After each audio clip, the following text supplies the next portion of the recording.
grado de explotación de la empresa Yesos Alabastrinos, situada en Albarate del Arzobispo, a 70 kilómetros de Zaragoza, y nos dedicamos a la extracción y transformación de alabastro en su uso ornamental y como subproducto en la trituración para la aplicación de yesos industriales.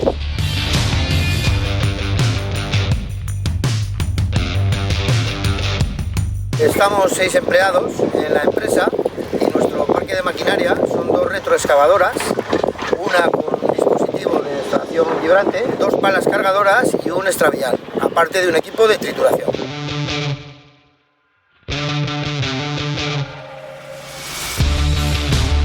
La última adquisición ha sido la pala cargadora Case, la 1121-G, una pala de la que llevábamos ya tiempo oyendo y que una vez adquirida, con el poco tiempo que llevamos en ella, está cubriendo completamente nuestras expectativas hacia la compra.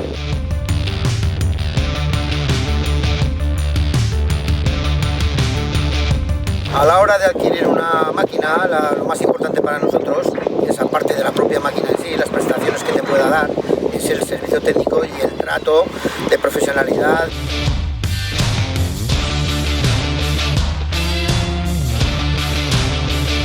La empresa Simorra nos venía haciendo hincapié en las ventajas de esta máquina y sorprendentemente pues hemos visto que estaban acertados en todo, principalmente por su bajo consumo.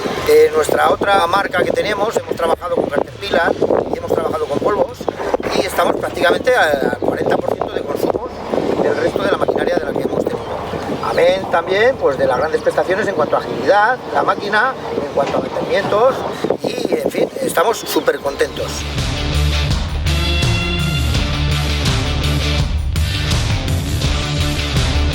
Me llamo Paco, llevo 28 años trabajando en las canteras de alabastro, he llevado varias máquinas como Volvo. La Case, la verdad que estoy muy contento con ella, en comodidad, en rapidez, es algo impresionante. Y luego aparte el mantenimiento se hace muy bien, no hay ningún problema para hacer el mantenimiento.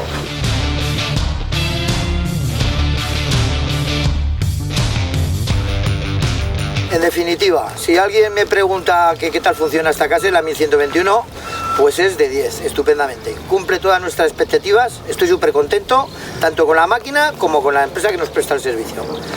Cualquiera puede venir a probarla y comprobar que pese a la dificultad del trabajo que nos ofrece en la piedra del alabastro, por trabajar siempre con piedra en rama, cumple de maravilla con lo que nosotros exigíamos a la máquina.